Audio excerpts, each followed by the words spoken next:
Hello viewers, hello listeners. This is a simultaneous broadcast we are having on GTV and Radio Ghana. And it's all about single spine and the issues. And so on Saturdays between 5 and 6 on GTV, live on GTV, and on Radio Ghana, across the 10 regions of Ghana, we will be coming your way with single spine issues. And so Fairwages and Salaries Commission is fully represented here today. And we also have with us Deputy Secretary General of the Ghana Trades Union Congress, Dr. Yalba, also here with us on this platform so we can delve into issues as far as single spine is concerned. The mandate of Fairwages and Salaries Commission has been misconstrued. Several questions have been raised on different platforms as to the accomplishments of Fairwages and Salaries Commission and whether the single spine salary structure is actually a viable policy. Most public servants are also at sea as to what roles their institutions are supposed to play in ensuring a smooth and problem-free migration process. We will raise the issues, the questions will come, and my guests will answer them. Thank you so much. Mr. George Smith Graham is the Chief Executive Fairwages and Salaries Commission, and Dr. Yalba is the Deputy Secretary General, Ghana Trades Union Congress. They are with me in the studio. Thank you. Welcome. Thank you very much. Let me first find out from you, Mr. Smith Graham. I'm told you just returned from Kenya. What was your mission in Kenya? Well, thank you very much, and let me say a good evening to your viewers. We are happy to be here on this very important program. Yes, indeed, I just returned from Kenya. I went to Kenya with my board chairman, and we were in Kenya on the invitation of the Kenyan government. Kenya has just accepted or adopted a new constitution, and the constitution, they established what they call Salaries and Remuneration Commission, and they are supposed to determine the salaries and benefits of everybody in the country from the president to the lowest level. And according to them, they did a search worldwide, and they realized that Ghana has moved far in salary administration, especially with regards to our new pay policy. And so we're invited to go and share our ideas with them and then share our experiences. But I would strongly want to believe that definitely when it comes to the conditions regarding pay disparities and all that, Kenya and Ghana will surely not be on the same platform. We may not, but conditions on the ground are almost the same. And again, I think it was an opportunity because we don't determine the salaries of the president and the parliamentarians and others under Article 71. But they are doing that. And they are even doing an evaluation, job evaluation for parliamentarians and ministers and all that in Kenya now. So for us, it was an opportunity to also at least learn the experiences. You know, in Ghana, it's not as if we are adopting anything from anywhere. What we are doing in Ghana today is adopting our own system. It's an internally built structure that we are trying to put in place to implement this new pay policy. And that's exactly what we also advise them, that they need to adopt a method that will help them. They can learn the positive from Ghana and from elsewhere. But the important thing is for them to have their own system that they can call their own. And that's exactly what we are doing in Ghana. We are not copying from anywhere. We are struggling to build the structures on our own and make sure that we have something that is sustainable. So that was why we went to Kenya, and it was a very wonderful interaction between us and the Kenyan government. Am I to understand that you are done as far as transactions are concerned, or it's something which you will be? I believe they have given us indication that they will get back to us. They want to invite some few more people from Ghana to go and share their experiences with them. Someone watching us or listening to us on radio will say that you have not finished your work at home with all the problems and you want to go to Kenya to address their concerns. What would you say? We are not addressing their concerns. We are sharing our experiences with them. We know we are Africa, and this is the only continent we have. And so if we have started something, in spite of the challenges that we are facing, it is important that if a sister African country is going through a similar program, it is appropriate that they invite us to share our experiences with them. It is not that because we are going through challenges, we will decide not to share our experiences with them. It is important we share our experiences with them so that theirs can be better than ours. I think that is the spirit. Okay. So now let's come back home so we can talk about your mandate. Before I do that, let me announce the text line that you can rely on, so you can drop your concerns, channel them to us, 0509079208. We are also on Facebook, Fair Wages Commission, Fair Wages Commission, and then you can also tweet us at Fair Wages, and we're also on WhatsApp, same number, 0509079208, 0509079208. On Skype, you can reach us, as you know, Fair Wages. It's the link. And email, if you want to drop us some messages, why not? You can do that. info@fairwages.gov.gh. Let me come back so we can talk about Fair Wages and Salaries Commission, the mandate, your mandate, and whether you have really lived up to those expectations given to you. Okay. Well, thank you. Let me say that before I come to the mandate of the Fair Wages and Salaries Commission, we have also initiated something that is between us and then the Kenyans. Okay. You know, it appears that the remuneration commissions are becoming a new thing now in Africa. And Namibia has established one. South Africa, we understand, has one. Other countries in the Southern African region have also established one. And what we are looking at is that Kenya and Ghana, when we met, have decided to pioneer a certain agenda where we can have the commissions on salaries and remuneration coming together to form a very strong united front within Africa, so we can share ideas. So these are some of the things that we want to do with the interactions that we had with Kenya, and we believe that it will be very fruitful. And I think you can go straight to your mandate. And now, on the on the mandate of the Fair Wages and Salaries Commission, we derive our mandate from the Fair Wages and Salaries Commission Act 2007. That is Act 737. That is where we derive all our mandate. In the Act, Section 2 of the Act, where it indicates the object of the Fair Wages and Salaries Commission, and it's very clear. It says that we are to ensure fair, transparent, and systematic implementation of government public service pay policy. So you notice that the fairness is in the Act, transparency is in the Act, and the systematic implementation also is in the Act. The B says that the Fair Wages and Salaries Commission is to develop, advise government on, and ensure that decisions are implemented on matters related to salaries, wages, grading, classifications. Then 2, job analysis and job evaluation. Also develop and advise government on performance management and indicators. And then on allowances and benefits in the public services, with the ultimate objective of consolidation of the allowances and benefits. And then finally, the object says that we are to undertake negotiations where compensation is financed from public funds. And it's very, very clear. And if you go to the definitions of the policy and you look at the public funds, it says that the consolidated fund, the contingency funds, and all other funds. So any payment that has to do with salaries, that is going to be taken from either the consolidated fund, from the contingency funds, from any fund of government. It means that we are the institution that is responsible to ensure its implementation. And that's exactly what we are doing. The fairness that we are trying to establish is not something that we is from the blue. It's something that we are obliged by law. The transparency is in the law. And that's why you realize that in all the implementation that we've been going through, we've tried as much as possible to ensure that we've been very fair, we've been very transparent, and we are doing things in a systematic manner in order not to destroy the policy that we are implementing. Let me come over to you, Dr. Ba. If you watch from afar what Fair Wages and Salaries Commission are doing, and taking into consideration the fact that you're a major stakeholder, you think they have done well in assessing them? Yeah, thank you. So far, so good. But in salary matters, because if it doesn't go well for one, and it goes well for the other, you cannot say it's all well and good.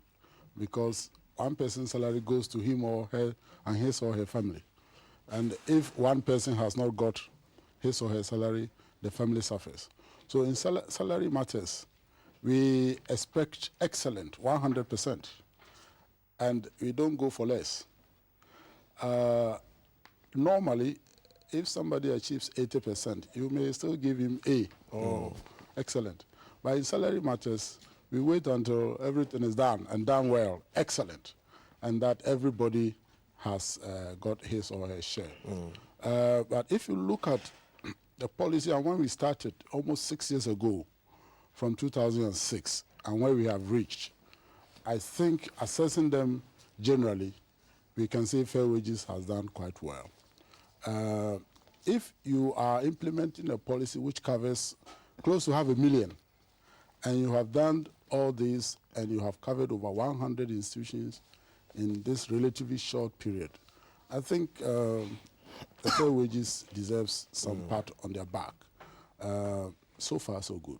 Yeah, but I know you speak on behalf of the Labour Front, and you have also watched from afar again the agitations and going through what Mr. Smith Graham said earlier on in connection with the fairness, the transparency, the advice they give to government and all that. One will say that, well, they have critically not lived up to those expectations, because other than that, we wouldn't have had all those agitations in the first place. No, you definitely will have. In salary matters, in salary administration, you are not going to have a situation where within that short period, you are going to finish everything. In fact, this policy should have been implemented within a 10-year period. If we had given ourselves that much time, we would do things systematically until everybody is satisfied, because people will know that I'm going to come on board in the next 5 years or so. But because we had to quickly try and do all that work within a relatively short period of time, you are going to have a situation where these agitations will come. And you don't expect that you initiate a policy which will cover close to 500,000 people and nobody will make noise. But as I said earlier, so far so good.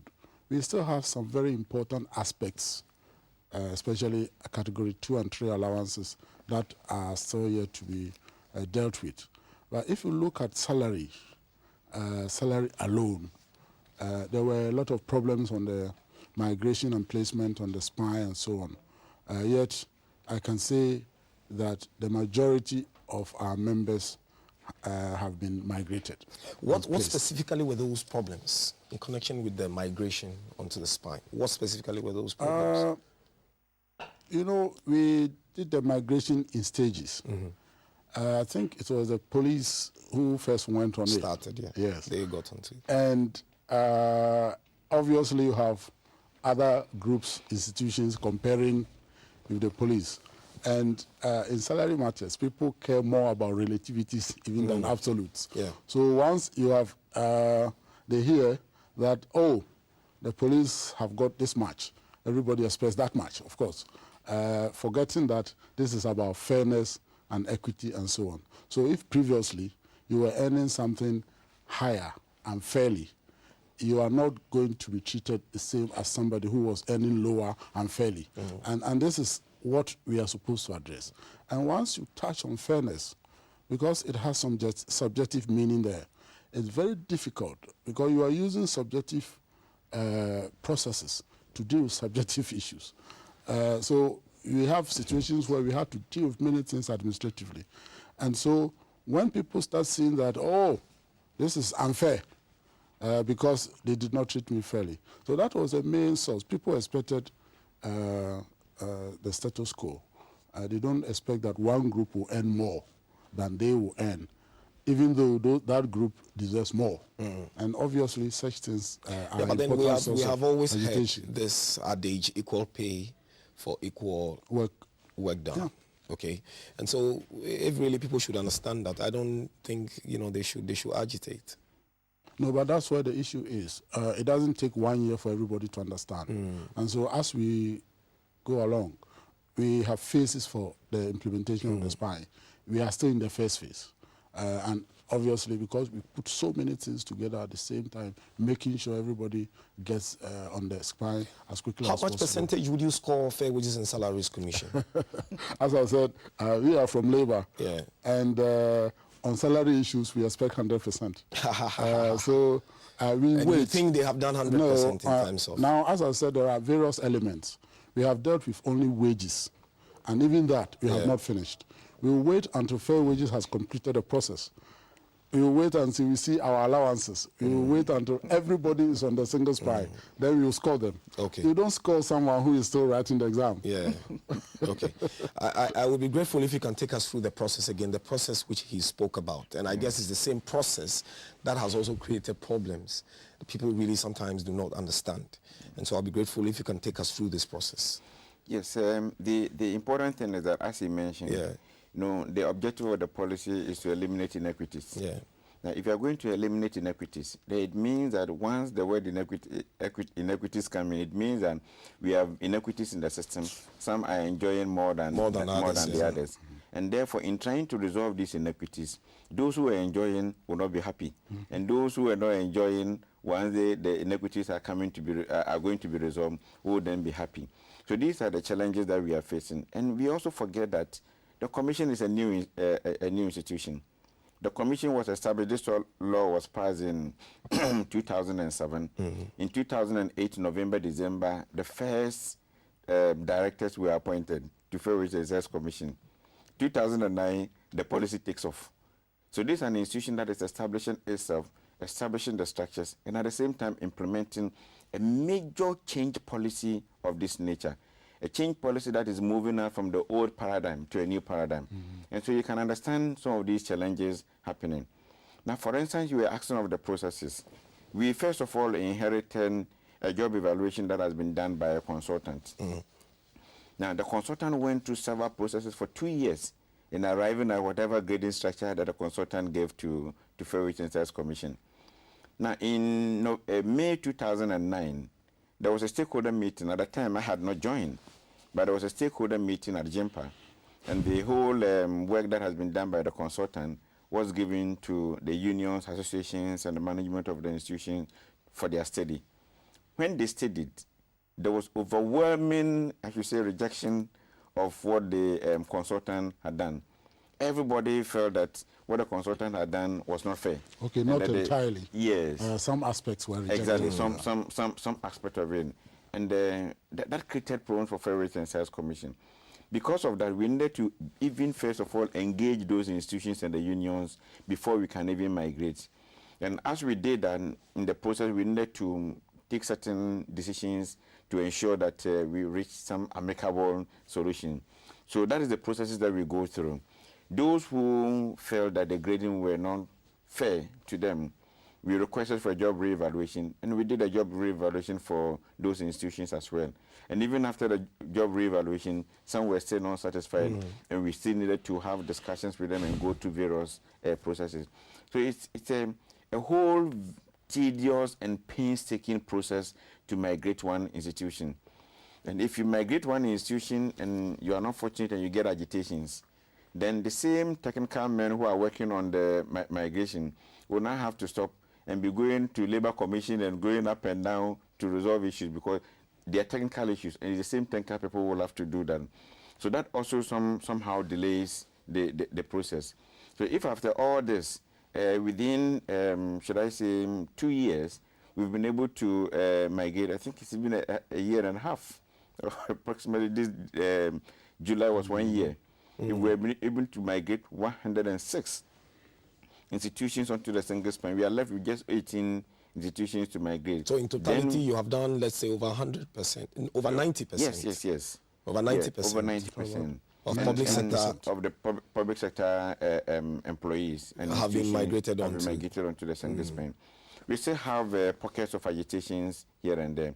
But the point is that if the agitations come, and in our view, as Fairwages and Salaries Commission, we think that what we have done the best that we can, and that there's still an agitation, and what the people are demanding can trigger certain rippling effects. Then that one you can be sure that as a commission, we will not do it, because we believe that what we have done is fair.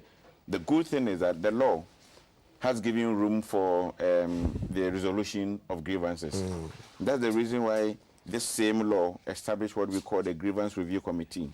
Some say that the Grievance Review Committee is the same Fairwages and Salaries Commission. It is not. These are independent-minded people, although we have some members of the Commission's board sitting on it, but they're independent-minded people. So if you are not happy with what we have done as a secretariat, the law provides that you go to the Grievance Review Committee.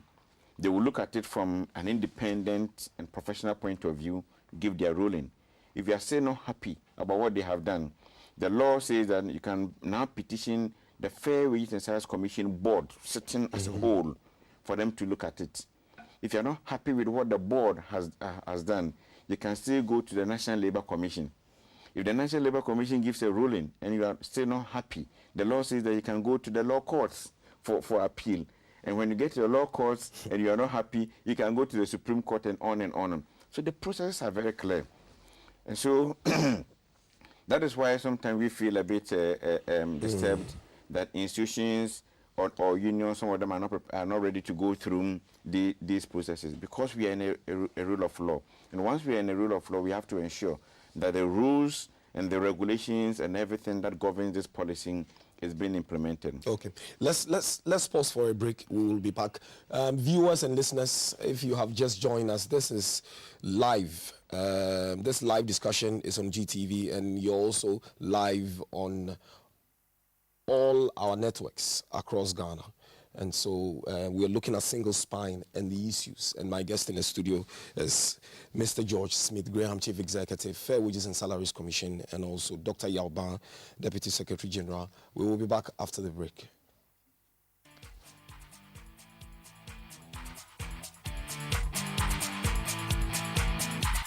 Ghana International Book Fair comes. Thank you, viewers. Thank you, listeners. We are back after the break, and we're still looking at the issues regarding single spine.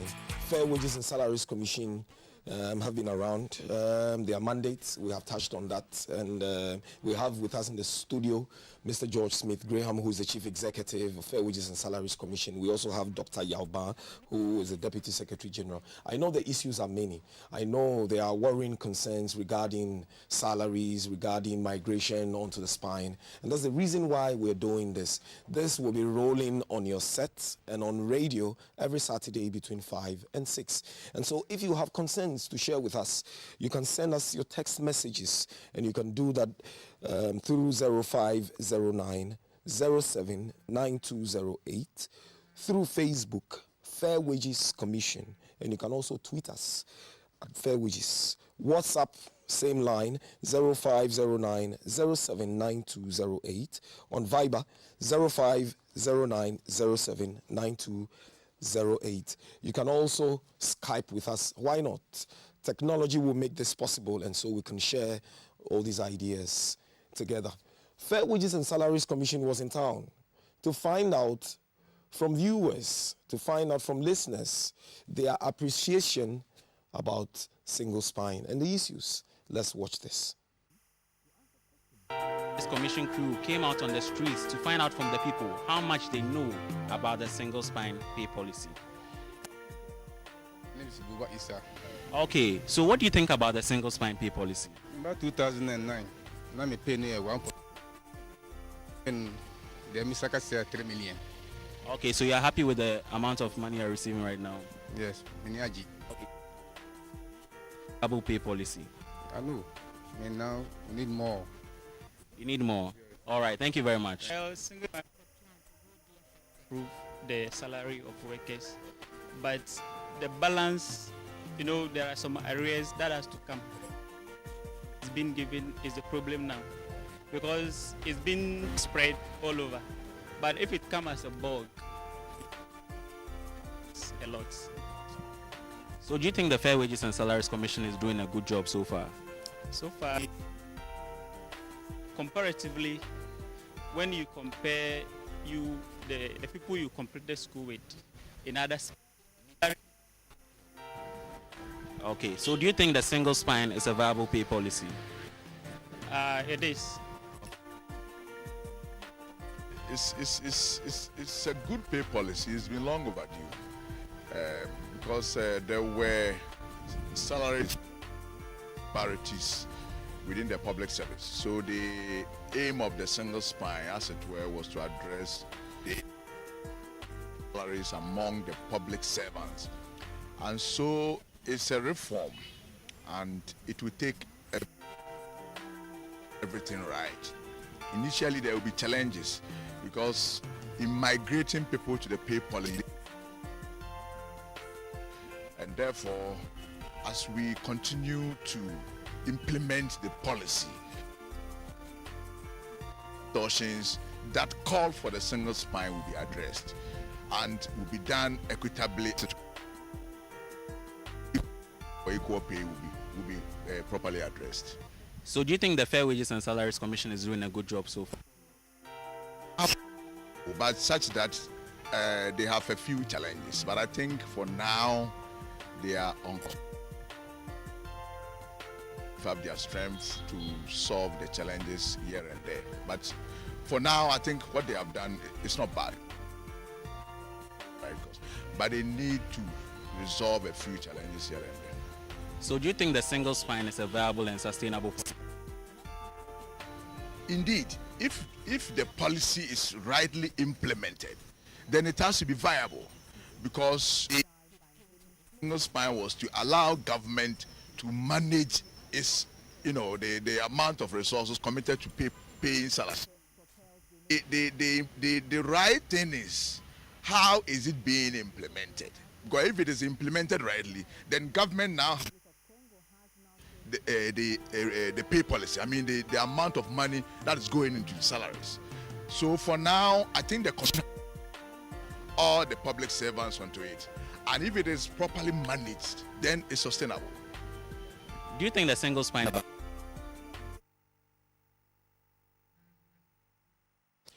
Okay, thank you very much. We are back into the studio from town, and I can imagine I am already receiving the beeps, and I'm receiving the calls, and I know the messages are coming through. We will surely talk about them. That reminds me, Mr. Smith Graham, before we went away, I was just about going to raise the issue of pharmacists. They are in the picture again, and they are in the news again, and it looks like there's some problems. Well, how are you tackling this? Well, that is true. We've been on the pharmacist issue for quite some time. Let me see if I can pick a call, okay? And then I'll come back to you. Let's find out who's on the line with us. Hello. Hello. Hello. Hello. Yeah. Yeah. Yes, Hello? your line is live. Tell us your name and where you're calling us. Okay, my name is Ahmed. Okay, Alice. Ahmed. Oh, Ahmed. Ahmed calling Yeah. from? I'm calling from Lima. Okay, Ahmed, just go ahead. Let me hear you. My problem is that why is it that anytime your salary comes, there's reduction in it? Anytime you receive your salary, there is what? Yeah, every month when my salary will come, there's reduction. I don't understand. Where do you work? So I want to find out. Where do you work? Are you a public servant? I work at GBC. Oh, you work at GBC? Yes. Okay. Thank you. I guess this is an homegrown issue, so we will deal with it. We will deal with it in the house. Thank you so much, Ahmed. You joined us from Nima. Let me find out who's next on the line. Hello. Okay, bye. Hello. Hello. It looks like we have lost this caller. We have a few text messages also coming through. Let me see if I can run through this. This one is from Ayin from Axim. And hello. Hello. Hello. Hello. Hello. Yeah. Yes. Good evening. Good evening. You are live on GTV and you are live on radio. My name is Yao. Yao, where are you calling from? Yes. I'm from Cape Coast. Cape Coast. Okay, let me hear you, Yao. Yes. I work with the Ghana Health Service. Okay. Yeah. You realize that when they began this single spine, individual professions, profession had been changed. For instance, if you are disease control, you've been changed for health information. Why is this so? Thank you very much. Okay, all right. We will attempt to answer your question. Thank you so much. Let me come to you straight away, Mr. Smith Graham. The first one is got to do with reductions. Anytime he receives his salary, there are reductions. And then this gentleman who also joined us, and then we can look at the pharmacists. Yeah. And I'm not sure about why the reductions. I think coming from it will be important if he can leave his details for my team that is monitoring the show to pick it up, and we will check from Control and Accountant General's Department why the reductions. That will not be something that is coming from Fairwages and Sales Commission. So I think we can check that for the person and really know exactly what the situation is. Okay. Now, the change of designation, as the gentleman mentioned, I'm not sure. We migrated the institution based on the designation that were given to us by the institutions. And so if it has changed, it means that the institution is the one that is changing the designation of those professions. And I think that is something that he will need to consult the institution, because we migrated them based on what has been given to us by the institution. We cannot change designations for anybody. Okay. And so it will bring me to the point I raised earlier on, the role of the various institutions and their contributions and what they are expected to do. You speak on behalf of the labor front. If you assess the issue from that point, would you say that the institutions have done their best or they are doing their best? TUC and other organized labor groups are important stakeholders in this process. Hold on a moment for me. Let me attempt to pick this Viber call which is coming through. Hello? Hello? Hello? It looks like we're having some difficulties. You can move on, Dr. Ba. Yes, I was making a point about the institutions, the major stakeholders in this process. And organized labor groups are obviously very important. And I'm referring to organized labor groups in the public service. So far, we have got almost all the public sector groups participating in this process. Let me say, with the exception of CLOCSAC, the Civil Servants Association, who has some reservations. And so far, they have not participated as we expected. Apart from that, you have had the TUC and our affiliates in the public service. You have had the Ghana National Association of Teachers, NAGRAT, and the rest of them participating. And let me say that one reason we have reached where we are, even though we have not achieved 100% success, is because the Fairwages has all along involved all these stakeholders. At every step of the process, we have been consulted. And that has helped us move from very, very difficult periods to where we are now, where we still have some agitations. Obviously, if the process had not been that participatory, you were going to have more and more agitations. Can you imagine that all the affiliates of TUC, for example, get on the streets, plus NAT, plus NAGRAT, plus the rest of them? Disaster. It's disaster. But all along we have seen one or two institutions not happy because, obviously, because it's a wage issue and wages in Ghana are generally low. Anything about wage, people want it really quick. Some of these agitations actually have to do with the process. The process is taking longer than expected. People expected everything today, but the process will have to take its course. And that is causing some of these agitations. But so far, I think the institutions, apart from, as I said, CLOCSAC, who expressed very strong reservations in the beginning until now. It is this process which I guess people would want to know again, and I was happy when you started talking about it earlier on.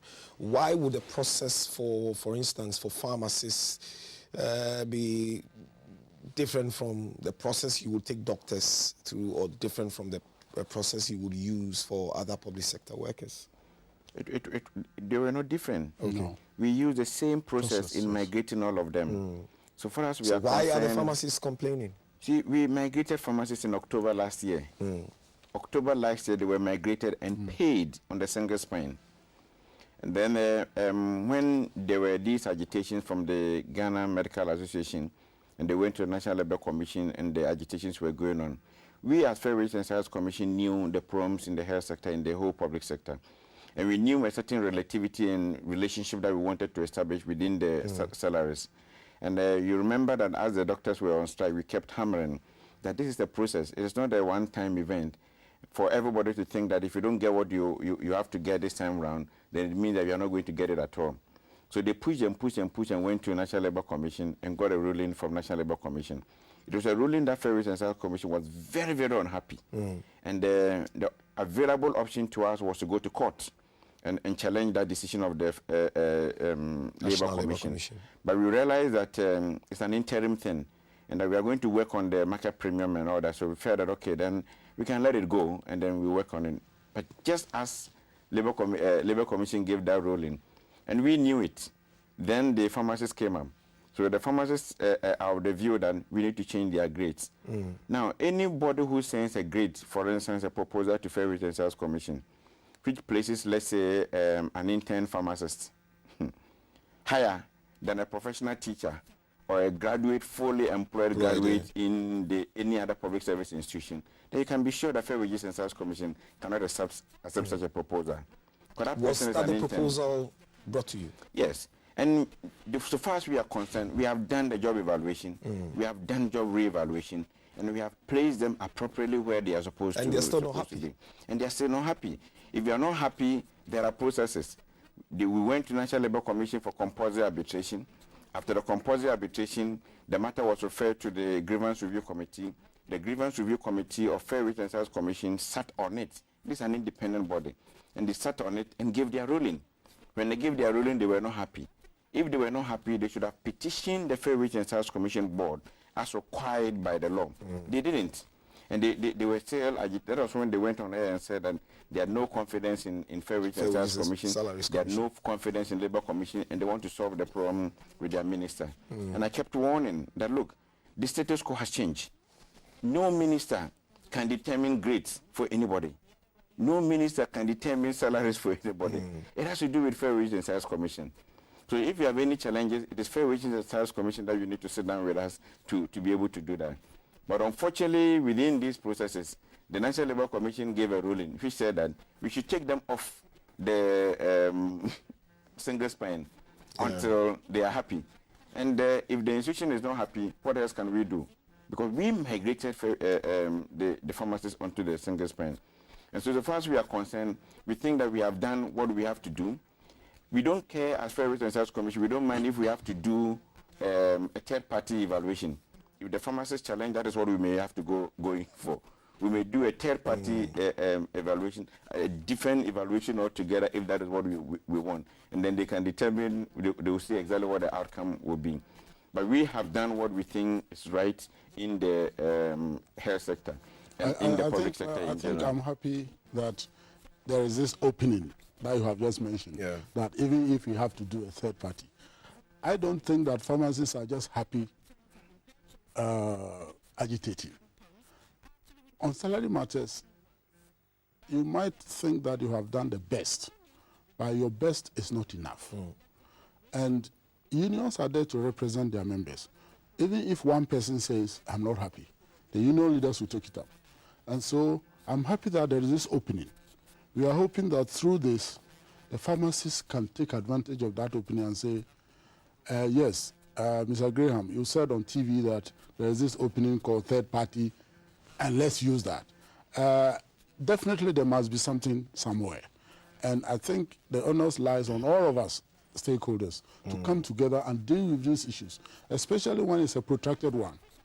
In this case, pharmacists were put on the spine, they were removed, and now they are still not happy.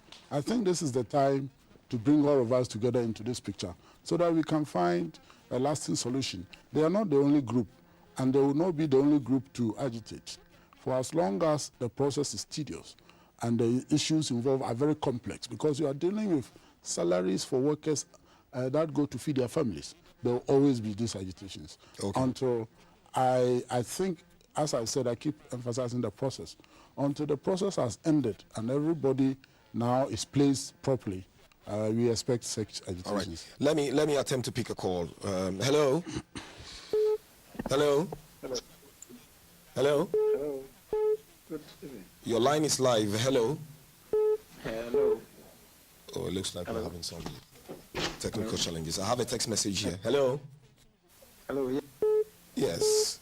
Oh, we're having some technical challenges. Let me run through this text message from Ayini from Maxim. He says, how fair and equitable is the salaries of health workers in the category of accountants, pharmacists, and what have you?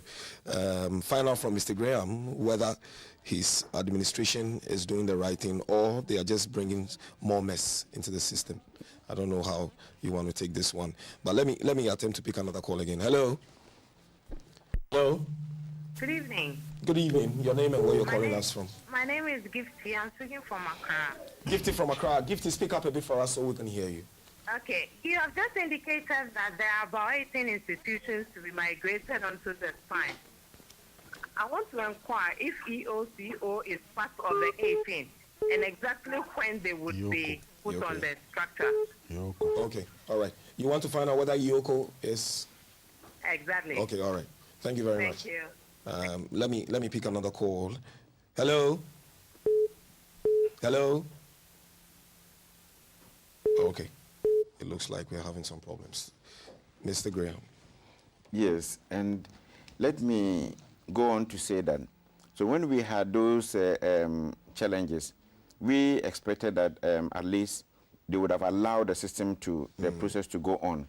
So maybe the migration could have gone ahead because we have migrated the institution. Nobody can tell me that teachers are happy with their migration. No. Even the doctors, after the migration, after the ruling by the National Labour Commission, that we were not happy. Doctors are even not happy. We know that generally salaries in the public service are not that good. And that is why it is a process. So we would have expected that they would have allowed the process to go on, get migrated. If there are any other challenges, we can work on it. You know, when we started the process, migrating using the results of the consultant. Immediately we migrated the teachers onto the single spine. We realized that we have created some distortions because the grades that we agreed on with the migration of the teachers in itself came about with its own challenges.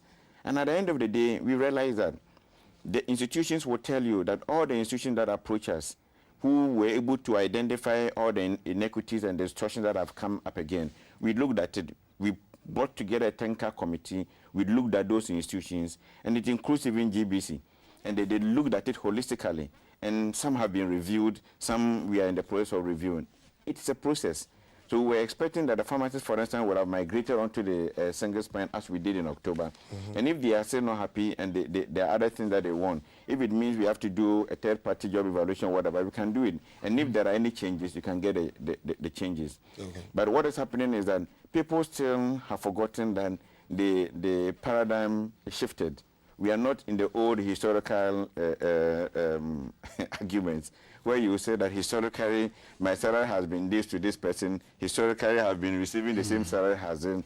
Those historical paradigms have shifted. We are in a new era, and we are using certain objective means of determining salaries now. And so if you stick to those historical arrangements, your arguments will be weak. You see, and that is why we keep appealing to them. They should accept the migration, come onto the single spine, and if they go through any process at any given time and they get anything, any award anywhere, whether by the court or anywhere, if the commission feels that we have to appeal, we will appeal. If we think we have to leave it to go, we will leave it to go. Okay. But I think that let me end on this by saying that as a commission, we are very, very alive to our responsibilities. I see. As an institution that has been established by state to work on these matters, we are prepared to go to all lengths to make sure that we safeguard the policy. And so even it means that we will need to go to court or do anything, but anything that anybody has done, the commission will be prepared to do that. And it's the same thing, the same opportunity that everybody has in the rule of law. So I think that people should accept this is a process that we are going through. Dr. Mann mentioned that it should have been 10 years. When we said 5 years, I thought the 5 years was a very, very long time for us to implement the policy. We are in the 3rd year now. From 2010 to now, it's about the 3rd year. Although we started implementation itself from July 2010. Here we are. We have a lot of challenges on the way. And so it's a process, and everybody needs to understand that and allow the process to go on, because we believe that at the end of it all, everybody will be satisfied. Even as we speak now, some public servants are satisfied, some are not satisfied, because generally salaries in the public service are low. But you cannot do everything in a year. Once you do everything in a year, the salary then becomes unsustainable. What then do you do? This is even just one aspect of the policy, migrating people from their old salary structures onto the new single-spine salary structure. That is just one aspect. We've not tackled categories 2 and 3 allowances. We've not tackled inducement for those who work in rural areas. We've not tackled the performance management system. We've not tackled the monetization. I'm sure subsequent programs will make way for this, so we will delve into this. And for those of you thinking about market premium, reserve your questions, okay? We will delve extensively into this next week when we make ourselves available. But allow me to you will talk. You will talk. Let me pick one more call and then we can move on. Hello. Hello. Hello. Hello. I don't know. It looks like we're having some technical challenges here. Hello. Okay, let me hear you, Dr. Ba. Just a point on what Mr. Graham said. I made a point earlier that the participatory approach has really helped. So I would suggest that I'm told the person is on air. Hello. Okay. Good evening. Hello. Hello. Good evening. Yes. Good evening. Tell us your name and where you're calling us from. I'm Abukari, calling from Bolaga. Abukari Yaku, calling from Bolaga. Abukari from Bolga. Yes, please. Bolga. Okay. All right. Abukari, let's hear you. I wanted to know, like some of us were migrated and then we're not getting our arrears, even though we're migrated on arrears. Oh, we've lost. Okay. Which institution is that? Abukari. Thank you. Hello. Which institution? Speak up a bit for us so we can hear you. Which institution are you making reference to? That's CLOSAC members. CLOSAC. Civil service. Civil service, yeah. Okay, all right. Thank you very much. Let me pick another call again. Hello? Hello? Your line is live. Hello, speak to us. Okay, all right. Mr. Graham, you want to respond to Abukari's? Yes, I'm surprised because anybody who has migrated onto the single spine has received his arrears. It is possible that somebody may not get arrears. If the person does not get arrears, it means that he may be in the category of employee who got the conversion difference. And so once you are getting the conversion difference, it means that you don't have an arrears. But we may need to check. As we said, we have all these lines open. So it is possible that he did not get a conversion difference all right, but is still not getting the arrest. That may be an anomaly. So he should just get in touch with the lines that have been mentioned, and then I think we will take note of all that, and then go to Controller and Accountant General Department, check what the situation is, and possibly address all these issues. Okay, I have a few texts running through. Let me just touch on them. When is CSIR going to be migrated? And this one bears no name. Another one says that I want to know when the 18% salary increment will be paid. And then the third one says that please tell us something about category 2 and 3 allowances. Mr. Smith-Graham mentioned that earlier on, saying that our subsequent programs will make available that platform, and so we can delve deep into issues regarding single spine pay policy. Well done, Mr. Graham. You're doing very well. It is only a few people that are wearing those political lenses that have decided to see nothing good with this policy. Congratulations to you. What is the current wage for HND holders? And it ends with a question mark. Would you attempt to answer this? Well, I will not be able to tell know the wage of the HND holders. I don't have the figures here, so I will not be able to tell. CSIR will be coming on board very soon. CSIR and the Ghana Atomic Energy Commission and a few others, we are working on them very well, and I think they'll come on board very soon. It looks like time is very soon. Against us, and we will have the 18%, I must say, has been paid. The 18% has been paid. And I think the first arrears of the 18% was even paid in August. And the second one is supposed to be paid this September. And so same time next week, Saturday, we will be here with you from 5 to 6, and we will discuss issues regarding single spine pay policy. And so Mr. Smith Graham was here with us today. Mr. Smith Graham is the Chief Executive, Fairwages and Salaries Commission, together with Dr. Yao Ban, Deputy Secretary General, Ghana Trades Union Congress. And they were my guests on this platform. We were live across the 10 regions of Ghana on radio and live on GTV. Thank you so much. We will be back same time next Saturday. Thank you. Premium has been an issue of controversy in the single spine implementation.